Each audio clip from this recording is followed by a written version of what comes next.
Chapter 2 में मैं काम कर रहा हूँ, वो काम है चैप्टर 2 के नोट्स का पढ़ना। आपके पास रोहित के पास बुक है, रुचि जब आएगा बुक मिल जाएगी उसको। इन द मीन टाइम मेरे वीडियो जहाँ मैंने सेव कर रखे हैं ये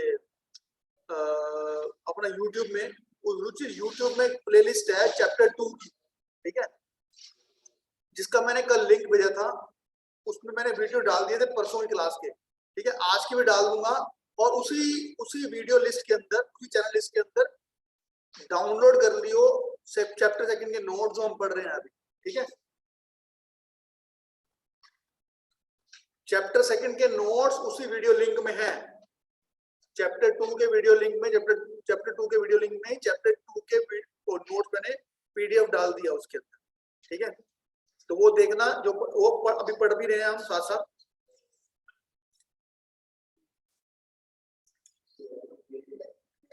उसी के बेस पे मेरा टेस्ट बनेगा, तुम्हारा टेस्ट भी तैयार हो रखा है।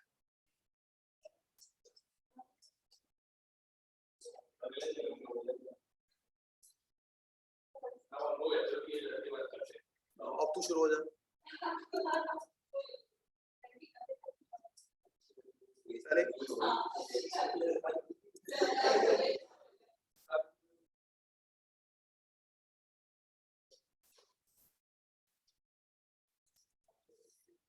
ये रही मेरी बुक यहाँ पे, और मैं सीधा आ रहा हूँ चैप्टर 2 के ऊपर।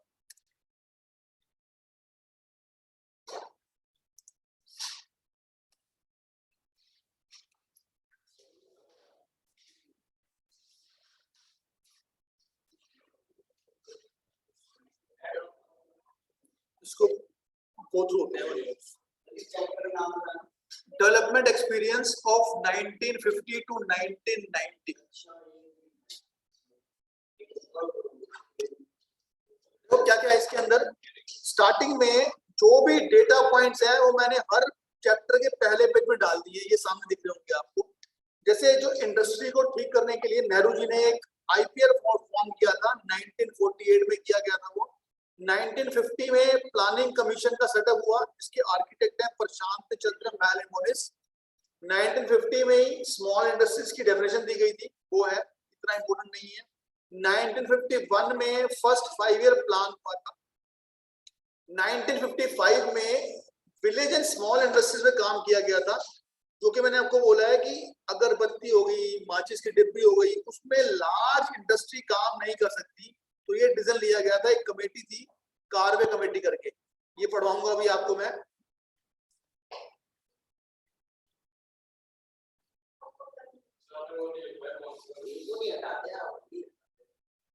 अब तो बोल ले, ठीक है।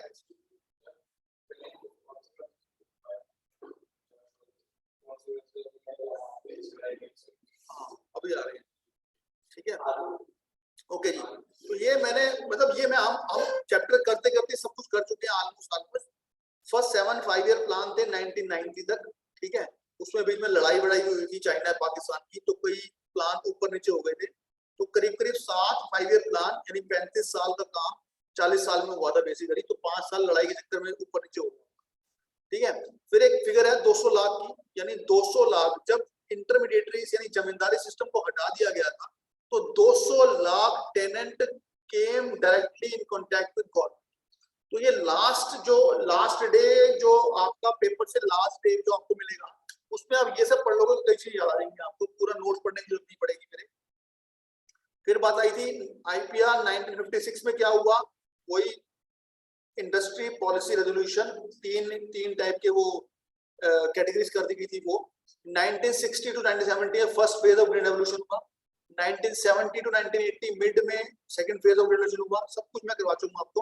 और at the time of independence 75% population agriculture depend करती थी। बाकी सब ये छोटा मोटा डेटा है, ज्यादा कोई नहीं।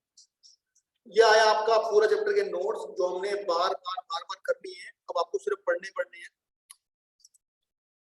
Rohit, what is the central objective of planning in India? The central objective of planning in India is to initiate a process of development which will raise the living standard and open out to the people new opportunity for richer and more varied life. तो आपने क्या करना है, इसको हटा ही दो, यहाँ से लेकर ये हटा दो।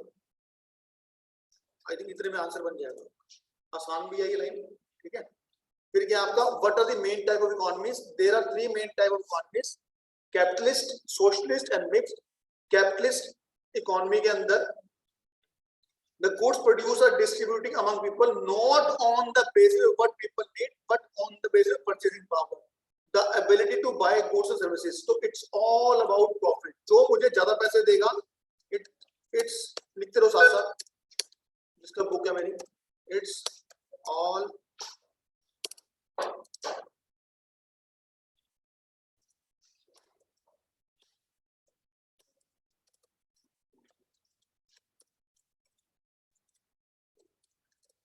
इसके पास नहीं है उसको तो मिल ही जाएगी, ये वाली मैं ठीक कर रहा हूँ। प्रॉफिट मैक्सिमाइजेशन,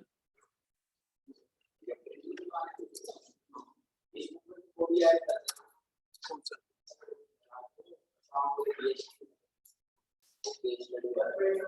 कर दिया, हाँ पेज नंबर चैप्टर 2 खोलना, पहले पेज आगे जा, शुरू में पेज दे रखे हैं, इंडेक्स दे रखा है, इंडेक्स पे देख,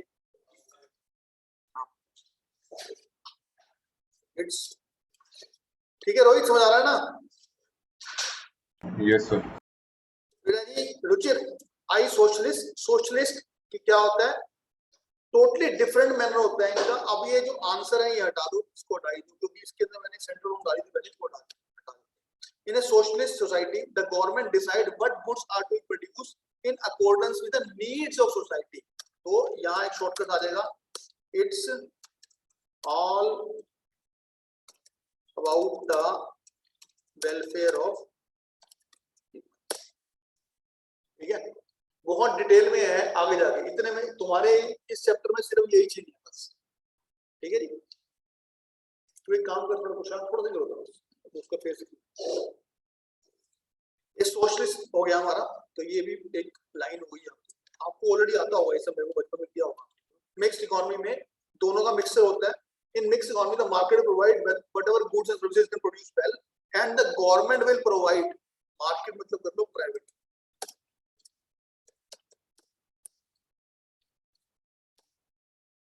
Private will provide whatever goods and services can produce well, and the government will provide essential goods and services in the market, which the market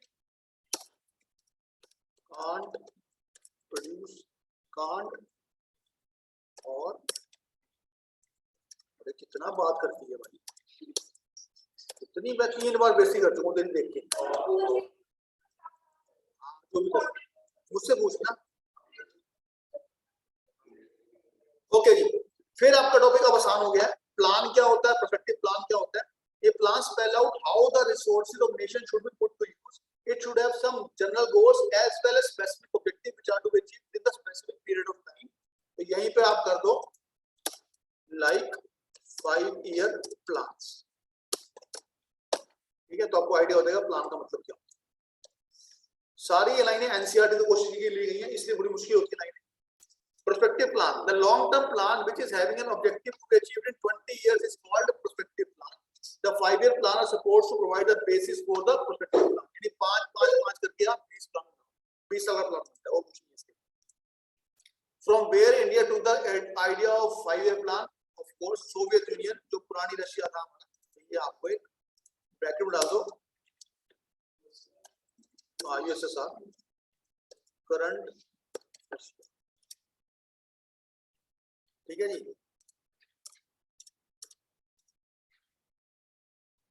अभी क्वेश्चन है, कोई आपकी बेकार सी टीचर होगी तो ये क्वेश्चन दे सकती है answer. Why did India opt for planning? बड़ा जनरल सा ही क्वेश्चन बनता है ये कि प्लानिंग को हमने ऑप्ट क्यों किया है। कोई because we have to achieve so many objectives, in order to achieve the objective we should have to opt for planning, without planning nothing will be done anyways. तो ये क्वेश्चन मैंने किसी एनसीईआरटी के question है, उसका answer डाला हुआ है यहाँ पे। Soon after the independence, India faced an important choice to opt either for capitalist or socialist. Finally, India, inspired by the extraordinary success of planning in Soviet Union, इतना लंबा लर्न कैसे करेंगे, पढ़ते रहो 2-3 बार लर्न हो जाए। Opted for socialism. Although India, मैं छोटा कर तो बेटा आसान करता हूँ। Although Indian political and economical conditions were not as favorable as it was for Soviet Union to opt for socialism, Yet India नहीं कोई जरूरी नहीं सेम लिखना, कीवर्ड होना चाहिए कि सोशल इंडिया, रशिया का कॉपी किया, टारगेट अचीव करने चाहिए थे, स्पेसिफिक टाइम था, हमारे को डेवलपमेंट की नीड थी, गरीबी थी, दूर करनी थी, बार-बार जो बोल रहा हूँ उसको लिखना होगा। Although Indian political and economic conditions were not as favorable as it was for Soviet to offer socialism, yet India adopted socialism, but with a difference. India hinged upon the socialist idea with a strong emphasis on private public sector and active participation of private sector. इन दोनों को लिया गया। बार-बार यही बात बोल रहा हूँ। The planning commission was established with the motive that the government would undertake comprehensive planning for the nation as a whole, where public sector would lay down basic framework and would encourage private sector for their active contribution to economic growth. वो see bookish word use करके बात को same कर रहा है कि government के कुछ एरिया थे, कुछ प्राइवेट थे, और इसी को प्लानिंग सिस्टम में बताया। ठीक है, जितना मैंने लिखवाया ना आपको, ठीक है, that would have been enough. उसमें बस वो और सीबीएसई क्वेश्चन आंसर वो है। ठीक है, बड़े क्वेश्चन नहीं आते ज्यादा। 4 नंबर, ये चैप्टर ही 4 नंबर का है। सुन लो मुझे, चैप्टर 1, चैप्टर 2, चैप्टर 3 जो है, ठीक है, वो 4 नंबर के 3 चैप्टर, और as per the CBSE plan of question answer numbering, in 3 chapter में लॉन्ग आंसर नहीं है। लॉन्ग आंसर सिर्फ आप बीच के चैप्टर में, यानी चैप्टर 6 में, 7 में, 8 में और 9। ठीक है, उन 4 चैप्टर में ही लॉन्ग क्वेश्चन करेंगे, इसमें लॉन्ग करने की जरूरत नहीं है। केस स्टडी तो आपकी बात आसान, केस स्टडी मैंने दे रखी है, असाइनमेंट जो मैंने बनाया ना अभी नहीं भेज दिया प्रिंट के लिए, मैंने ये 27 को भी लिख दिया ना यहाँ पे, तो मैंने भेज दिया प्रिंट के लिए। ठीक है, इसमें मैंने असाइनमेंट भी डाल, असाइनमेंट में केस स्टडी डाल हो जाए। अच्छा, आगे क्या है जी, why should plan have goals. अब क्योंकि मैंने क्यों डाले हैं क्वेश्चन, ये क्वेश्चन पता कौन से हैं, this question is our NCERT back question जो होते हैं ना, वो क्वेश्चन है, तो मैं जान के डाले हैं। Every plan should have specific goal, plan without goal is like without soul, while plan specify the means and ways to allocate scarce resources to achieve support target. Goals are the ultimate target, the achievement of which ensure a successful plan. Thus plan must include goals. क्या मतलब मुझे बताना है, क्या चाहता है, लो काट दो, अब आसान शुरू करें, काट दो। Why, when does planning commission set up? Planning commission was set up in 1950. एक और लाइन भी एनसीईआरटी में थी, मैंने ले ली है। जनरली पूछा जाता है प्लानिंग कमीशन, राइट, लेकिन कोई स्टडी टीचर होगा तो ये भी पूछ लेगा नेशनल डेवलपमेंट काउंसिल कब सेट हुआ, तो उसका आंसर 1952 है। अगर आपका स्कूल का टीचर स्टडी है तो ये भी याद करें, अच्छा टीचर है तो 50 ही पूछे। ठीक है, आप समझो ना, प्लानिंग स्टार्ट कब हुई है, पहला फर्स्ट 5 रन कब हुआ है, एनीवन 51 में हुआ है, तो ऑफ कोर्स है उसका सेटअप तो 1 साल पहले ही हुआ होगा। तो 1951 में पहला 5 ईयर प्लान स्टार्ट हुआ है, तो 1950 में सेटअप हुआ है पहले। ठीक है, अब क्वेश्चन है आगे, what is structural composition occupational structure of the economy, सब पता है आपको। ठीक है, ऑक्यूपेशनल स्ट्रक्चर का मतलब ये होता है कि आपकी इकोनॉमी में 3 तो सेक्टर है, प्राइमरी, सेकेंडरी, टर्शियरी, उसमें कितने बंदे काम कर रहे हैं, उसी को ये लाइन बोलते हैं। ऑक्यूपेशनल स्ट्रक्चर का मतलब ये क्या है, स्ट्रक्चरल कंपोजिशन ऑफ इकोनॉमी का मतलब भी यही है, क्या कि प्राइमरी में कितने बंदे काम कर रहे हैं, सेकेंडरी में कितने कर रहे हैं और टर्शियरी में कितने कर रहे हैं। उस टाइम पे 75 से 80 10% इंडस्ट्री में थे और 15% सर्विसेज में थे। आज की डेट में ये 50-25 हो गया, 50% के करीब एग्रीकल्चर में आज की डेट में, 25 सर्विसेज में और 25 इंडस्ट्री में, तो 2-4% ऊपर नीचे होगा ज्यादा। ठीक है, उसके बाद ये क्वेश्चन 9 से मेन चैप्टर स्टार्ट होता है। क्वेश्चन 9 का जो आंसर है जेम्स करके, वो मैं लिखवा चुका हूं, मेरे साथ हो, बिल्कुल ये लिखवाया हुआ है। ग्रोथ का मतलब क्या होता है, मैं पढ़ लेता हूं एक बार। It means steady increase in the gross domestic product, it is necessary to produce more goods and services if the country needs to achieve higher growth level. In other words, it refers to increase in the country's capacity to produce and the output of goods and services within the country. It implies either a large stock of productive capital or an increase in the efficiency of production. मैंने जो लिखवाया वो answer है। ठीक है, question ये question objective of growth 3 number का simple. तो वो ही मैंने लिखवाया 3 के आगे लिखवाया, यही है, थोड़ा बहुत ऊपर नीचे मैंने उसको थोड़ा आसान किया लिखवाते टाइम। फिर इक्विटी, हमें पता है इक्विटी का मतलब क्या होता है, बराबरी रखनी है आपने, अमीर गरीब को गरीब नहीं होने देना। There should be no inequality of regional development और इनइक्वालिटी कोई लिखा है इसके अंदर, let's see. It means equal distribution of income and wealth among the societies. It is important to ensure that benefit of economic development should reach the poor section of society as well instead of being enjoyed by the rich. सिर्फ अमीर को अमीर नहीं करना आपने। It is necessary that every people of country should be able to meet their basic needs such as food, education, health facilities in order to reduce the inequality.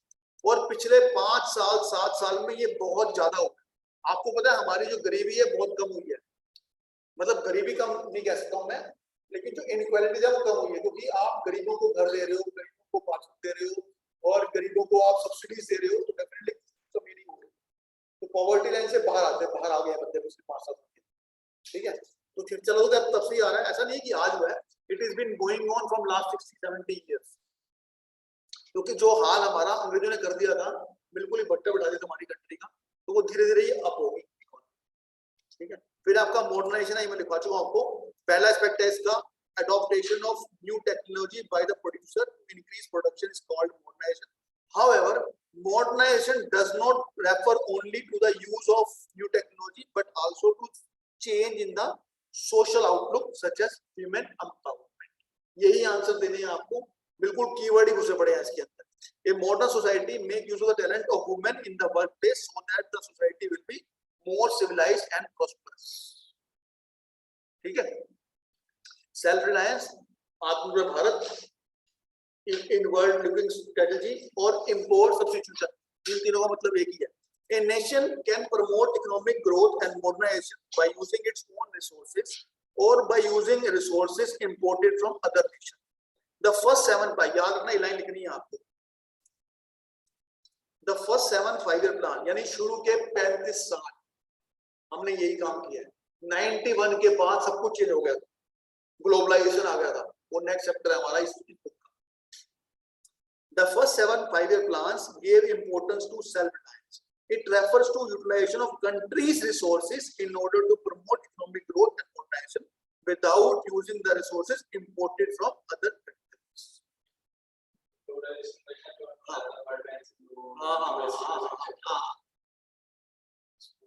बहुत बढ़िया कराऊंगा चैप्टर याद ही करा दूंगा। हमारे मनमोहन सिंह ने काम किया, इकोनॉमिक्स तो टॉप क्लास, प्लानिंग बड़ी जरूरत है, इंप्लीमेंटेशन बहुत। ठीक है। What is the difference between equality and equality नहीं है, इक्विटी है वर्ड, इसको ठीक कर लो स्पेलिंग।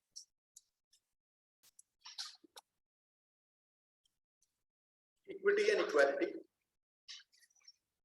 इक्वालिटी का मतलब होता है सबको एक जैसी रिसोर्सेज प्रोवाइड करना। इक्विटी का मतलब होता है जिसको जरूरत ज्यादा है उसको ज्यादा देना, ठीक है।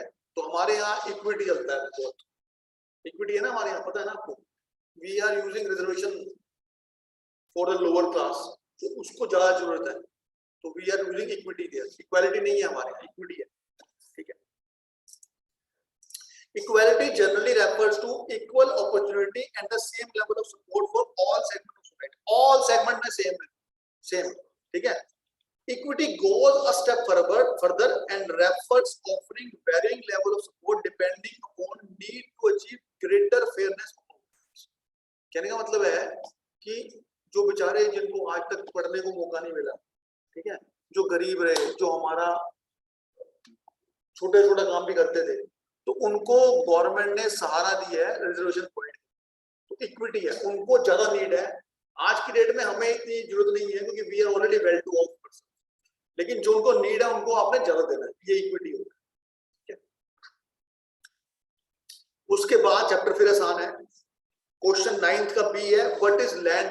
एग्रीकल्चर को इंप्रूव करने के 2 मेजर स्टेप लिए थे, लैंड रिफॉर्म्स और green revolution.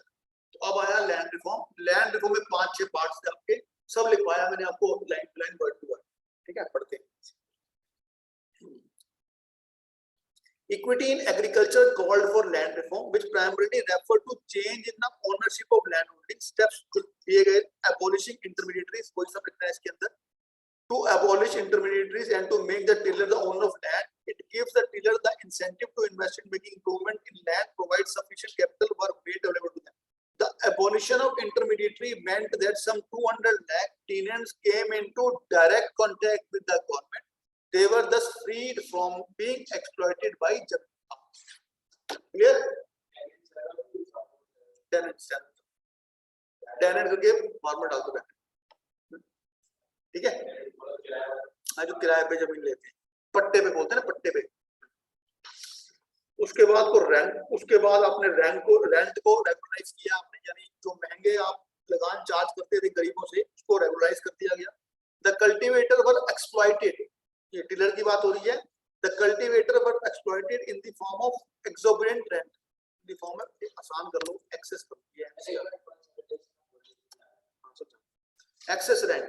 In the first 5-year plan, the maximum rent fixed was 1/4 or 1/5 of total farm. यानी 1/5 और 1/4 मतलब हो गया 20-25% हो गया. 1/4 is 25%, तो कि तब भी बहुत ज्यादा है मेरे साथ. यानी of total farm produced except in Punjab and Haryana where it was 1/3. तो ये एक्स्ट्रा नॉलेज है. The regulation of rent not only reduced the burden from the tenants but also enabled them with a greater portion of finance to invest in farm. तो पैसा बचना शुरू हो गया, तो उन्होंने अच्छी प्रोडक्शन शुरू कर दी. Consolidation of holdings, ये क्या मतलब होता है? आपको जब लैंड मिली है तो लैंड क्या होती है? छोटी होती है या स्कैटर्ड होती है. वो स्कैटर्ड लैंड में प्रोडक्शन करना आसान नहीं होता, तो गवर्नमेंट ने ऐसी पॉलिसीज निकाली है कि लैंड को आप कंसोलिडेट कर दो, जोड़ दो लैंड. ठीक है? आप भी यही करोगे. मान लो आपकी फैमिली है, joint family, right? Joint family में आपके पास एक घर यहाँ पे है, एक घर 4 गली दूर है, तो आप कोशिश करते हो वो वाला मकान बेच के पड़ोस में मकान मिल जाए. तो वही है लैंड कंसोलिडेशन. करते हैं ना लोग ऐसे, कभी देखा होगा आपने. As the land holding were small and also fragmented, इसको scattered बोलो या fragmented बोलो, हाँ इकट्ठे दे दिए. I can show you Google also. देखते हैं क्या बोलता है. फायदा ज्यादा हो, नुकसान की चांस कम. अगर ऐसा हो तो यहाँ पे कम हाँ वो तो है, हाँ वो सही है. देखते पिक्चरों को दिखा पा रहा है, ये पता नहीं.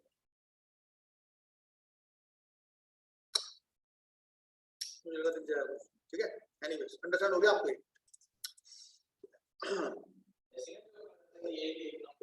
हाँ एग्जैक्टली वही.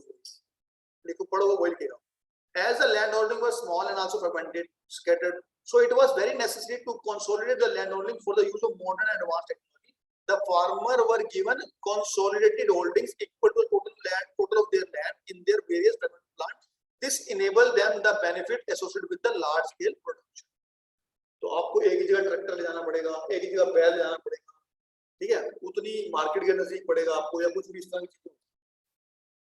जैसे मैं जो मेरा रियल एग्जांपल है उसमें हमको मिला था 6 किले. 6 किले मिले थे हमको एक जगह पे और 3 किले मिले थे एक जगह पे. तो हमारे एरिया में किले बोलते हैं. जो एकड़ होता है, एकड़ एक लैंग्वेज अलग है, किले अलग है. फिर वो जी land ceiling. Land ceiling question किसी ना किसी एक स्कूल में जुड़ा है. पहले भी बोलो, अपफ्रंट बोल रहा हूँ. लैंड सीलिंग का मतलब maximum amount of land fix कर दी गई थी जमींदारों को कि भैया तुम्हें इतनी मिलेगी, तुम तो करोड़पति बन जाओगे तुम तो. It means legislated fixed amount of land that an individual may of the basic motive behind this step was to promote equality of ownership of land holdings. नीचे आती है, बिल्कुल सही, शाबाश बेटा. This eradicated the concentration of land holding in few hands. बेनामी word नहीं use किया था मैंने, बेनामी ट्रांजैक्शंस. तू चला तू होगा नहीं था, तेरा पता नहीं लगता किस क्लास में होता है, किस क्लास.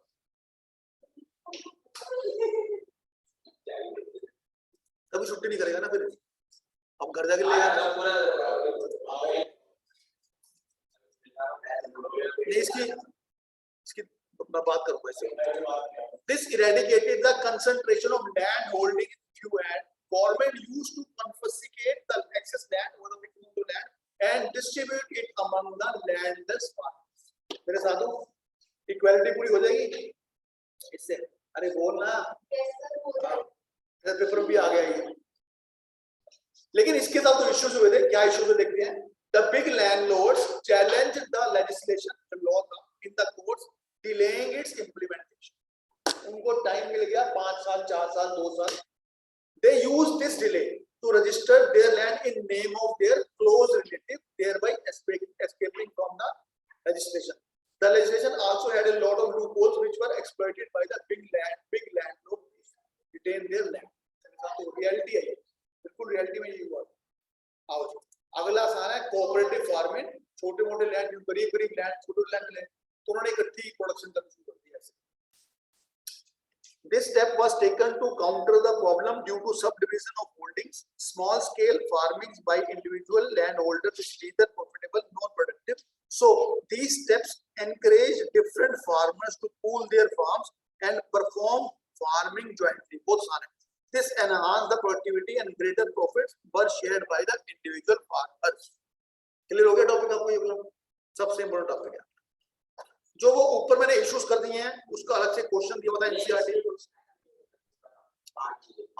5 इकट्ठी नहीं आएगी, 1 आ जाएगी, 2 आ जाएगी, 3 नंबर का आएगा, मतलब 3 से ऊपर नहीं आएगा।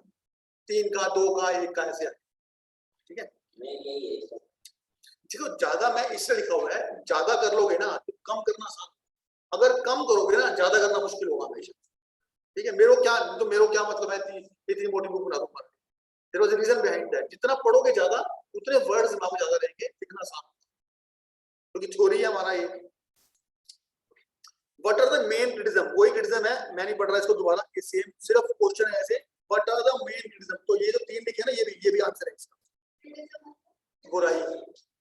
बुराई करना। हाँ, वो पिक्चर आई है ना अभी कौन सी पिक्चर आई है अभी? आधा स्टार मिला, कौन सी दियो है? पिछले हफ्ते पिक्चर आई है जयेश भाई जोरदार, आधा स्टार दिया है क्रिटिक्स ने। तो क्रिटिक क्या करते हैं? बुराई निकालते हैं, कमियां क्या है। ठीक है, तो छोड़ दो एक क्वेश्चन, सेम क्वेश्चन है, दोबारा करने की जरूरत नहीं है, हटा ही दो इसको।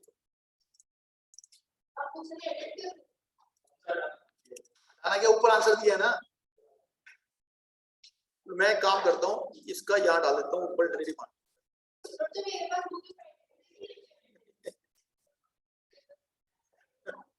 लो ये लो, ठीक है, ये अच्छा आंसर बन गया। अब ठीक है ना, है ठीक है, वहीं काट ले। बुक का है, कल मैंने बोला बुक पढ़ेंगे, तो रोज लानी है बुक। ये क्वेश्चन जो है ना, ये वाला ये क्वेश्चन है ना, what are the main criticism land reform, उसको काट दे, ऊपर से आंसर करते हैं, ऊपर से आंसर एरो मार दे कि वही आंसर देना। आप जो इशू है 1 2 3 इशू लिखवाए ना, तो मैंने अच्छा जी वाह। नेम द 2 स्टेट्स, तो ये आसानी है, केरला है और वेस्ट बंगाल है, अगर एक नंबर का आ भी जाएगा। ठीक है, सबसे बढ़िया स्टेट उस टाइम ये थी, और आज की डेट सबसे बेकार स्टेट यही, क्योंकि ये फॉरेनर्स की बहुत बड़ी हैबिट होती है, जो उसके टॉप स्टेट थी उसी पे अटैक करते हैं। कम्युनिज्म आ गया वहां, चाइना घुस गया पूरा, इन दोनों स्टेट में चाइना घुसा पड़ा, केरला वेस्ट बंगाल दोनों कम्युनिस्ट सोच हुई है। अरे कहीं नहीं लिटरेसी, सारी सिटी खा गया हमारी लिटरेसी, पूरे नकल मार ली, नाम की लिटरेसी है।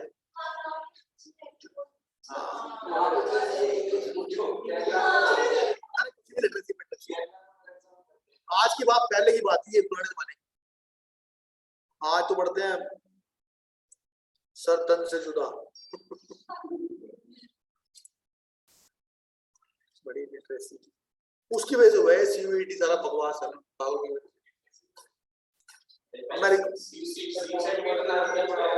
अरे अलग तो इंडियन ग्रेजुएशन घुसा दी ना उसमें पहले बहुत अच्छी बात है, बहुत अच्छी बात, मैं बोलता हूँ अच्छी बात है, हुआ उन्हीं की वजह से, क्योंकि उन्होंने सबको 100 नंबर दे रखे हैं, लिटरेसी ऐसी बढ़ गई, सबको 100 नंबर दे रखे हैं, सबसे बुरा हाल है हेल्थ का।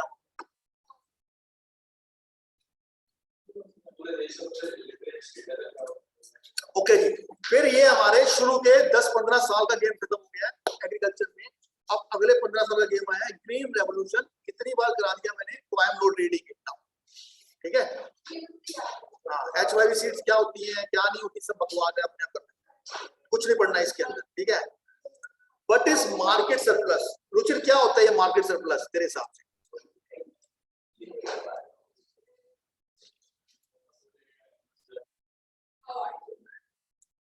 हाँ जी रुचिर, चोला तो नहीं गया छोड़ के? नहीं सर यही हूँ। हाँ पता क्या मतलब निकल रहा है इसका? देखिए यहाँ देखो सामने, टोटल प्रोडक्शन बाय फार्मर्स, अबे कैलकुलेट किया आसान है, 100 kg, ठीक है, used for his family is equal to 40 kg। Now वो आगे देख लाला, 60 kg is marketed surplus used to sell in, मेरे साथ हो? हाँ जी रोहित रुचिर क्लियर है? Yes sir. आसान एग्जांपल दे दिया, कुछ नहीं है इसके अंदर। मेरे टेस्ट में पहला क्वेश्चन यही है, मेरा टेस्ट है ना चैप्टर 2 का, पहला क्वेश्चन यही है, पहले बता दो। हाँ मुझे आसान था इसलिए। हाँ जब भी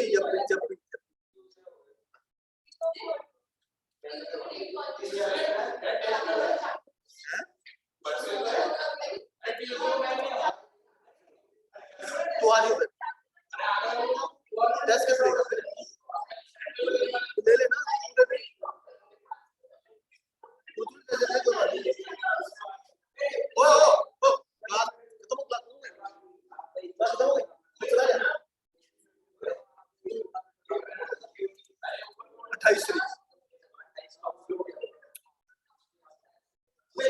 दूंगा मैं तो, ये खत्म बैकअप दूंगा, एक चैप्टर लाऊंगा ओपन इकोनॉमी का, उसका backup.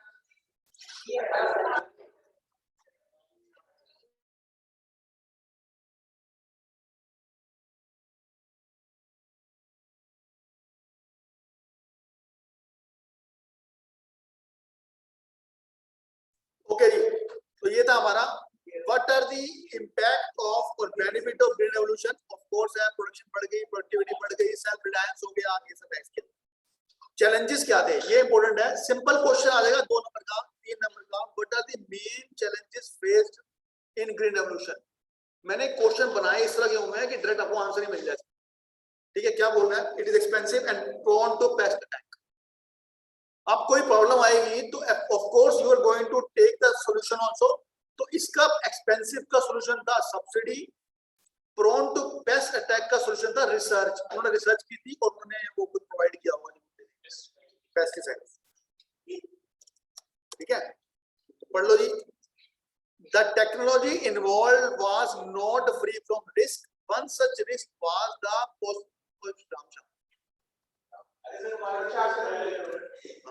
One such risk was the possibility that it would increase the disparities between small and big farmers, as it was quite a expensive technology.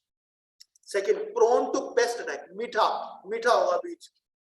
The HYV crops were also more prone to attack by pests, and the small farmers who adopted this technology could lose everything in the pest attack. अब मैं कुछ ना करूँ, सब कुछ लिखवाया, ठीक है। तो ये मेन स्टेप्स क्या उठाए गए मैंने लिखवा दिया, कल आपको ये कह रहा है छोड़ते हैं इसको, ओके। फिर आया ये कंसेप्ट ऑफ सब्सिडी, ये लिखवा दिया मैंने, तो ठीक है छोड़ देते हैं। सब्सिडी क्या होता है? सब्सिडी का बेनिफिट क्या है और आर्गुमेंट अगेंस्ट क्या है। 100% क्वेश्चन आएगा, याद रखना ये क्वेश्चन बोर्ड का क्वेश्चन आएगा सब्सिडी के ऊपर। बोर्ड सीबीएसई बोर्ड का क्वेश्चन होगा ये। हाँ फिर ये एनसीईआरटी का क्वेश्चन है। तुम कह रहे हो हम ग्रीन रेवोल्यूशन ले आए, लैंड रिफॉर्म्स ले आए, तो आज भी गरीब क्यों है किसान?